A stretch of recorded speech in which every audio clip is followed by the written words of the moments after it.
Bon, on se retrouve 2 semaines et demie plus tard. Donc j'ai bien reçu de Pologne mon émulateur.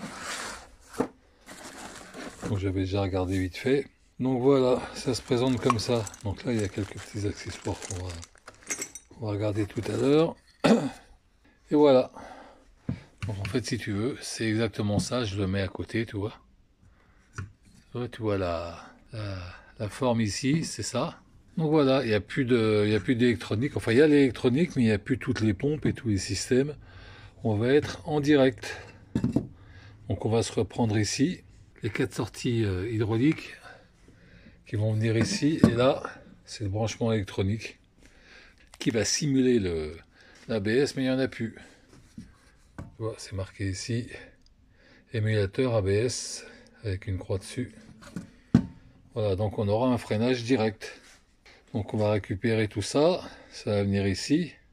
Donc il faut que je fasse attention un petit peu à la hauteur de chaque sortie hydraulique, tu vois, pour pas me tromper par rapport à la moto. Et si on regarde la moto, c'est là. Tu vois, celle-ci, celle-ci et celle-ci. Et celle-ci, la troisième qui est là. Voilà. Et là, en fait, j'avais des sorties ici, tu vois, ça c'est la sortie du bocal de liquide de frein arrière, qui est là-bas.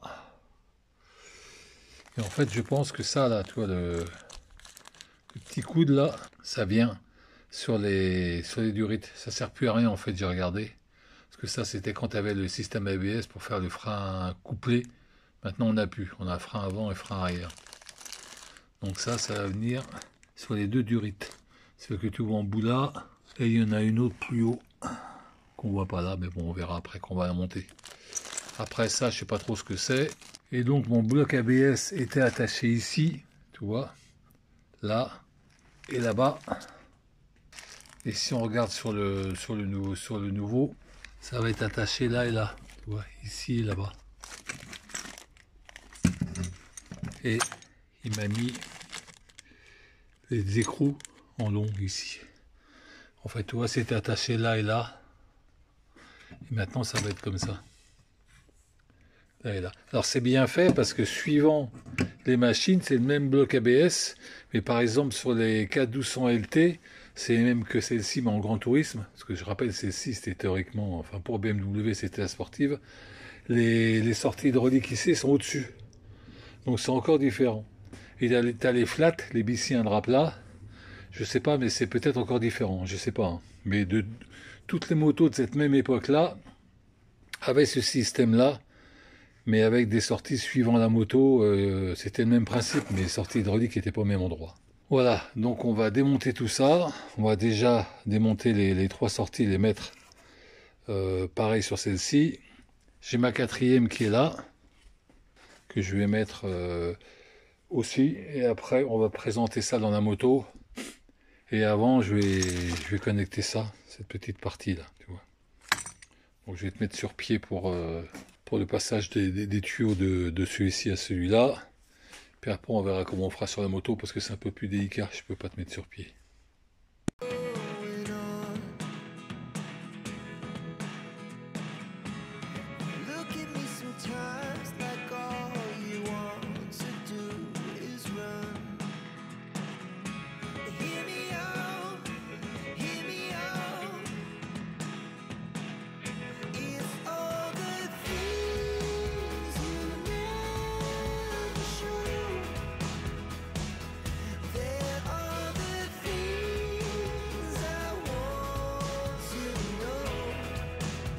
Donc ça y est, j'ai installé l'émulateur.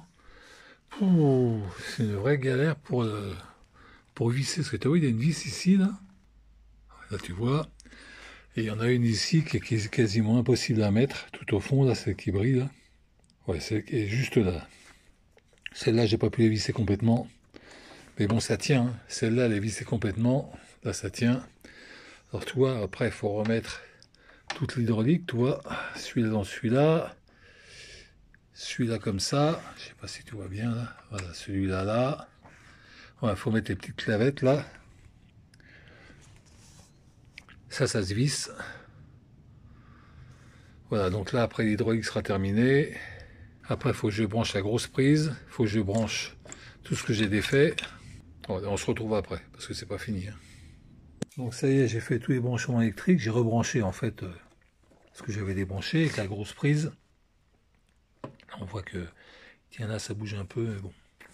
C'est pas grave. Alors ce que je vais faire, plutôt que de remonter la batterie, je vais faire la purge avant. Comme ça va me permettre de voir s'il y a des fuites, c'est au niveau des branchements que j'ai fait ou des nouveaux branchements. Là. Voilà, donc on va faire ça. J'ai pas besoin de la batterie pour ça. Hein. Et après, on montera la batterie. Donc on va purger. Il faut que tout le circuit passe tout le liquide passe dans le nouveau circuit. Hein. Donc on va défaire ça. On va purger normalement, hein, comme une moto normale avec les deux disques avant. Donc ça y est, je viens de faire la purge, donc je n'ai pas fait la vidéo, j'ai fait des vidéos sur ma chaîne où je montre comment on fait une purge. Donc là on voit bien que il y a de la bonne résistance sur le levier de frein avant. Et pareil sur la pédale, c'est bien. Donc c'est une purge qui est un petit peu longue évidemment parce qu'il faut que ça retourne dans tout le circuit ici là, dans tout le nouveau circuit. En même temps ça purge le liquide pourri, c'est très bien. Donc ce que j'ai fait également, c'est que j'ai forcé au maximum sur les freins, que ce soit au guidon ou au pied, pour voir s'il y avait des fuites. Tu vois, en fait, c'est sur les nouveaux branchements, donc tu vois, il n'y a que dalle. Hein. Et puis ici, là-bas, là. Ah oui, dernier truc très important, c'est bien d'acheter des clés à tuyauter. Tu vois, les clés à tuyauter, c'est ça peut rentrer. Alors, c'est fait pour des vissées flexibles de frein. Par exemple, là, j'avais une vis de purge récalcitrante. Et en fait, tu as vu l'épaisseur de la clé, là?